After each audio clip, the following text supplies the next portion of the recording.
আপনারা দেখছেন perfect politics, সাদা বাংলায় রাজনীতির কথা। বন্ধুরা, এদিন বহু প্রতীক্ষিত অমিত শাহ বাংলা সফর করলেন। অমিত শাহর বাংলা সফরে বিজেপিকে তিনি কি বার্তা দেন, সেদিকে বিজেপির যেমন কর্মী সমর্থক নেতারা উদ্গ্রীব হয়েছিলেন, ঠিক তার পাশাপাশি শাসক দল তৃণমূলও কিন্তু উদ্গ্রীব হয়েছিল যে অমিত শাহ এবারে বাংলা সফরে এসে কি বলেন, কি বলে বিজেপি নেতাদের উৎসাহিত করার চেষ্টা করেন।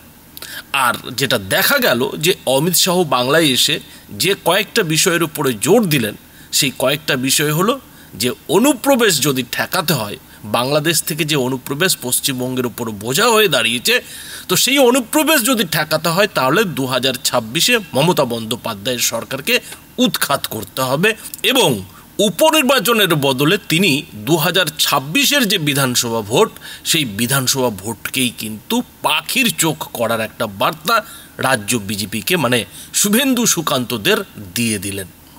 আর এখানেই যেটা প্রশ্ন উঠছে যে তাহলে এই যে আগামী 13 নভেম্বরের উপনির্বাচন 6টি আসনে, সেগুলো কি তাহলে বিজেপি কি পাত্তা দিচ্ছে না, মানে মোদি শাহরা কি গুরুত্ব দিচ্ছেন না? বন্ধুরা, এই প্রশ্নের উত্তর কিন্তু এদিন অমিত শাহর যে বক্তব্য, যে বার্তা, সেই বার্তাতে অনেকটা স্পষ্ট হয়ে গেছে। আর সেই বার্তাটা হচ্ছে যে 2026ই হচ্ছে একমাত্র বিজেপির জন্য পাখির চোখ। তার আগে এইসব উপনির্বাচন নিয়ে মাথা ঘামিয়ে তেমন কোনো লাভ নেই। এবং বন্ধুরা, নিশ্চয়ই আপনারা জানেন যে এই যে 6টি আসনে বিজেপির প্রার্থী তালিকা, সেই প্রার্থী তালিকাতেও কিন্তু স্পষ্ট হয়ে গেছে যে উপনির্বাচনকে বিজেপি কিন্তু খুব একটা গুরুত্ব দিচ্ছে না। উল্টো দিকে কিন্তু তৃণমূলের তরফে এই যে উপনির্বাচন, সেই উপনির্বাচনকে খুবই গুরুত্ব দিতে হচ্ছে। কেননা তৃণমূলের কাছে 2026-এর যে বিধানসভা ভোট, সেই বিধানসভা ভোটের আগে এই উপনির্বাচন হলো জল মাপার নির্বাচন। কেননা এর মাঝখানে এই যে আরজি করের ঘটনা, আরজি করের ইস্যু, সেই ইস্যুর উপর যে আন্দোলন, যে প্রতিবাদ পশ্চিমবঙ্গ শাসক দলের বিরুদ্ধে দেখিয়েছে, সেই প্রতিবাদের পর মমতা বন্দ্যোপাধ্যায়ের জনপ্রিয়তা কিংবা তৃণমূলের জনপ্রিয়তা কতটা ঠিকঠাক আছে, সেটা কিন্তু এই উপনির্বাচনেই অনেকটা ধরা পড়বে বলে রাজনৈতিক বিশ্লেষকরা বলছেন। আর সেই কারণেই কিন্তু বিজেপির কাছে এই উপনির্বাচন অতটা গুরুত্বপূর্ণ না হলেও তৃণমূলের কাছে কিন্তু এই উপনির্বাচন খুবই গুরুত্বপূর্ণ। তৃণমূলকে কিন্তু এই উপনির্বাচন 5-এ 5 করার চেষ্টা করতেই হবে, তা না হলে কিন্তু বিজেপির মতো বিরোধীরা 2026-এ তৃণমূলের জন্য বড় আশঙ্কা তৈরি করে ফেলবে, বড় কিন্তু চ্যালেঞ্জ তৈরি করে ফেলবে। আর সেই চ্যালেঞ্জটাই এদিন অমিত শাহর মুখে শোনা গেল। অমিত শাহ কিন্তু রাজ্য বিজেপি নেতাদের দিয়ে গেলেন। আর সেই চ্যালেঞ্জটা হচ্ছে যে 1 কোটি সদস্য রাজ্যের নেতাদের বিজেপিতে নিয়ে আসতে হবে।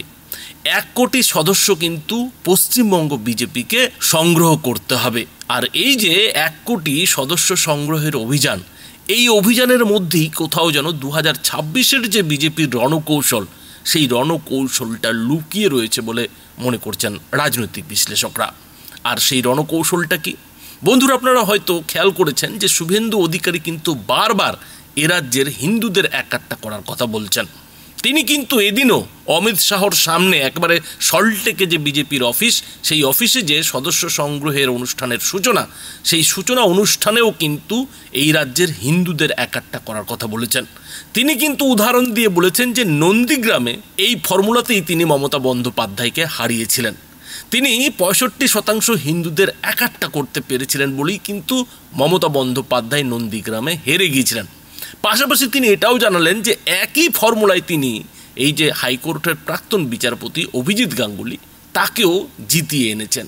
ফলে শুভেন্দু অধিকারী কিন্তু হিন্দুদের একাট্টা করেই এই রাজ্যে মমতা বন্দ্যোপাধ্যায়ের সরকারকে উৎখাত করার রণকৌশল ধরে বসে আছেন। এখন প্রশ্ন যেটা হচ্ছে যে সত্যি পশ্চিমবঙ্গের হিন্দুরা যদি একাট্টা হয়ে যান, যেমনটা কিনা শুভেন্দু অধিকারীরা চেষ্টা করছেন, তাহলে কি সত্যি মমতা বন্দ্যোপাধ্যায়ের কুর্সি উল্টে যাবে? তৃণমূল সরকারের 26-এ পতন হয়ে যাবে? বন্ধুরা, বিজেপি কিন্তু তেমনটাই মনে করছে। কেননা বিজেপির নেতারা এই যে 2024-এর লোকসভা ভোটে পরাজয় কিংবা 2021-এর বিধানসভা ভোটে যে ধাক্কা, সমস্ত কিছু বিশ্লেষণ করে যেটা বুঝতে পেরেছেন যে এই রাজ্যে মানে পশ্চিমবঙ্গে যদি বিজেপিকে ক্ষমতায় আসতে হয়, তাহলে কিন্তু মাত্র 3 থেকে 4% ভোট বাড়াতে হবে। 100 জনে 3 থেকে 4 জন, মানে 100 জন ভোটার যদি এখন বিজেপির থেকে থাকে, এই 100 জনকেই বাড়িয়ে যদি 103-4 জন করে নেওয়া যায়, আরও 3-4 জন যদি বাড়িয়ে নেওয়া যায়, তাহলেই কিন্তু কেল্লা ফতে হয়ে যাবে, মমতা বন্দ্যোপাধ্যায়ের কুর্সি কিন্তু উল্টে যাবে। আর এই যে 3-4% ভোট, এই 3-4% ভোট বাড়াতেই বিজেপির রণকৌশল হচ্ছে সদস্য সংগ্রহ করা। 1 কোটি সদস্য যদি বিজেপি সংগ্রহ করতে পারে 2026-এর বিধানসভা ভোটের আগে, তাহলে অমিত শাহ কিন্তু বলছেন যে 26-এ বিজেপিকে এই রাজ্যের ক্ষমতায় আসতে কেউ ঠেকাতে পারবে না। আর এই অভিযান চালালেই কিন্তু হিন্দুদেরও একাট্টা করা যাবে। অর্থাৎ একদিকে শুভেন্দু অধিকারী যে কথাটা বলছেন যে হিন্দুদের একাট্টা করতে হবে, ঠিক তার পাশাপাশি যে 3-4% ভোটের ব্যবধান তৃণমূলের সঙ্গে, সেই ব্যবধানটাও কিন্তু এই 1 কোটি সদস্য সংগ্রহের ফলে একেবারে পুরোপুরিভাবে নির্মূল হয়ে যাবে। তৃণমূল কিন্তু পেছনে চলে যাবে। আর এই জন্যই রাজনৈতিক বিশ্লেষকরা যেটা বলছেন যে বিজেপি কিন্তু বেশ একেবারে গুছিয়ে খেলতে নামছে। এবার কিন্তু বিজেপি 2026-এর যে ট্রেন, সেই ট্রেনটা কিন্তু মিস করতে চাইছে না। 2026-এ কিন্তু আর হারতে চাইছে না। আর এইটা করতে গেলে বিজেপি যেটা বুঝেছে যে সংখ্যালঘু ভোটারদের কাছে আবেদন করে আর কোনো লাভ নেই, বরং পশ্চিমবঙ্গের হিন্দু ভোটারদের, যুবা ভোটারদের যদি একাট্টা করা যায়, আর একাট্টা করে যদি 3-4% ভোট বাড়িয়ে নেওয়া যায়, তাহলেই কিন্তু কেল্লা ফতে হয়ে যাবে। আর এই নিয়েই কথা বলতে গিয়ে সুকান্ত মজুমদার থেকে শুরু করে শুভেন্দু অধিকারী কিংবা অমিত শাহরা এদিন ঠিক কি বললেন বন্ধুরা দেখুন। আমরা কিছুদিন আগে আমাদের লোকসভা ভোট সম্পন্ন করেছি। লোকসভা ভোটের নিরিখে 18টি সিট থেকে হয়তো আমরা 12টা সিটে উপস্থিত হয়েছি, কিন্তু আমরা যদি প্রথমবার দেখি, ভালো করে অবজারভেশন করি আমাদের রেজাল্টকে, প্রথমবার আমরা দেখেছি কলকাতার মতো জায়গায় ভারতীয় জনতা পার্টির ভোট বেড়েছে। 46টির বেশি ওয়ার্ডে ভারতীয় জনতা পার্টি 46টির বেশি ওয়ার্ডে কলকাতাতে তৃণমূলকে হারিয়ে প্রথমবার ভারতীয় জনতা পার্টির ইতিহাসে আমরা প্রথম দলে রূপান্তরিত হয়েছি, যা আজ থেকে আগে কোনো আমরা ভাবতে পারিনি। আমরা 208টি বিধানসভায়, আমরা হয়তো কেউ ভালো করে লক্ষ্য করি না, যদি লক্ষ্য করেন ভালো করে, 208টি বিধানসভায় আমাদের প্রাপ্ত ভোট তৃণমূলের প্রাপ্ত ভোটের থেকে 41,000 ভোট বেশি, কিন্তু আমরা জিতেছি মাত্র 90-92টি বিধানসভায়।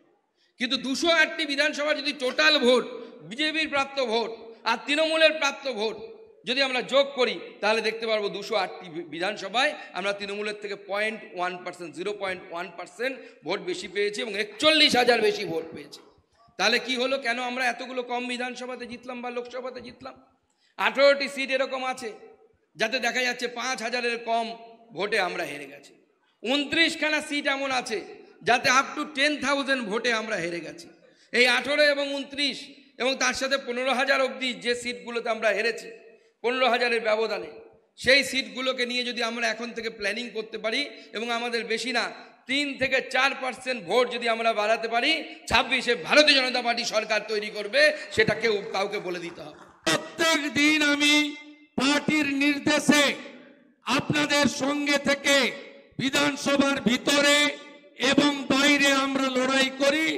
আগামী দিনে এই লড়াইয়ের তীব্রতা আরো আরো আরো বাড়াতে হবে এবং ভারতীয় জনতা পার্টিকে বুথে পৌঁছে দিতে হবে। আমি আপনাদের কাছে বলবো, সনাতনীদের এক করুন।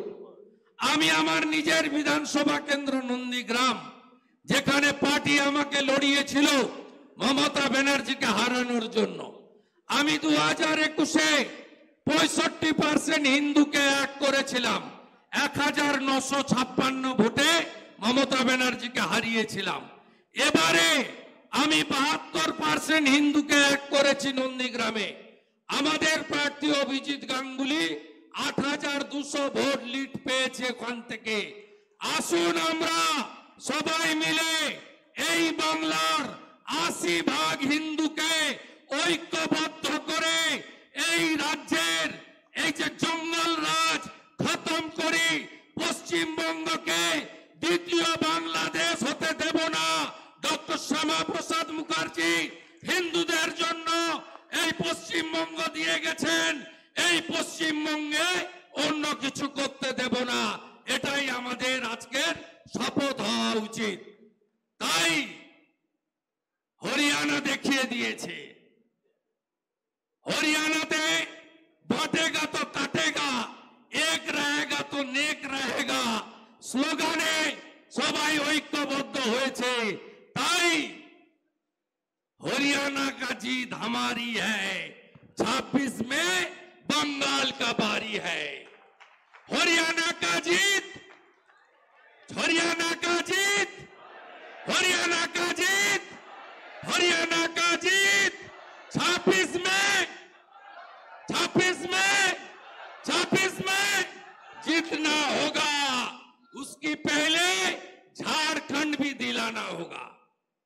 আমাদের 50 লক্ষ বাংলা বাঙালি ভাষীরা থাকেন জামশেদপুর, চাইবাসা, বোকারো সব জায়গায়।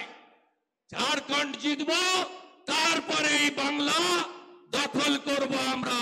ভোটে জিতে বাংলার মা, বোন, বেটিদের সম্মান আমরাই রক্ষা করব।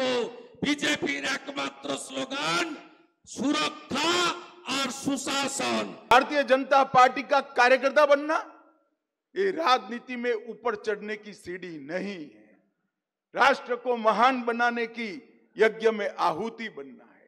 और इसलिए मैं बंगाल की जनता को और विशेषकर युवाओं को कहने आया हूं कि भारतीय जनता पार्टी का सदस्य बनिए और भारत को महान बनाने की प्रक्रिया में जुड़िए और सोनार बांग्ला बनाने की प्रक्रिया में भी जुड़िए।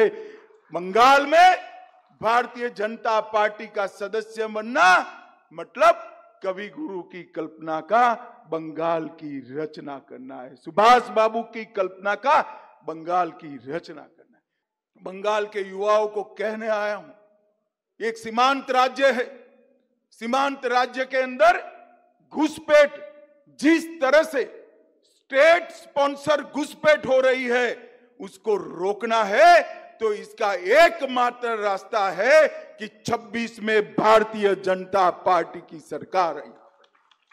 बंगाल के अंदर रविंद्र संगीत की जगह बम धमाके सुनाई पड़ते हैं, इसको रोकना चाहते हैं बंगाल की जनता, तो इसका एकमात्र रास्ता है 26 में भारतीय जनता पार्टी की सरकार बना। गौ तस्करी, कोयला तस्करी, इसको रोकने का एकमात्र रास्ता है बंगाल में 1 करोड़ भारतीय जनता पार्टी के सदस्य बनाना। भ्रष्टाचार, नौकरी देने में भी भ्रष्टाचार, मनरेगा में भी भ्रष्टाचार, अनाज बांटने में भ्रष्टाचार, स्वास्थ्य की सेवाओं में भी भ्रष्टाचार, कटमनी का जो बोलबाला बंगाल में हुआ है उसको समाप्त करने का एकमात्र रास्ता है बंगाल में 26 में भारतीय जनता पार्टी की सरकार बनाना। और जो सिंडिकेट की गुंडागर्दी बंगाल के अंदर है, बंगाल के अंदर माताओं बहनों के सम्मान को तार तार कर दिया जाता है, चाहे संदेश खाली की घटना हो, चाहे आरजी कार की घटना हो, इसको बंद करना है तो इसका एकमात्र रास्ता है यहां भारतीय जनता पार्टी की सरकार। और भारतीय जनता पार्टी की सरकार चुनाव अभियानों से नहीं बनती। अभी मिथुन दा कह रहे थे ये जुर्म करेंगे, गुंडागर्दी करेंगे, वोट नहीं डालने देंगे, हमारे कार्यकर्ताओं को हमला करेंगे। कई कार्यकर्ता शहीद हुए हैं, मगर आज मैं कहकर जाता हूं बंगाल की जनता और विशेषकर भारतीय जनता पार्टी के कार्यकर्ताओं को, बंगाल के कार्यकर्ताओं का बलिदान व्यर्थ नहीं जाएगा। यहां एक बार फिर से सोनार बांग्ला बनेगा और मोदी जी के नेतृत्व में ही बनेगा। और 26 का चुनाव आने वाले सभी समय के चुनाव, गए हुए सभी चुनावों में एक मील का पत्थर साबित होने वाले हैं। 26 के चुनाव में 2/3 बहुमत के साथ भारतीय जनता पार्टी की यहां सरकार बनने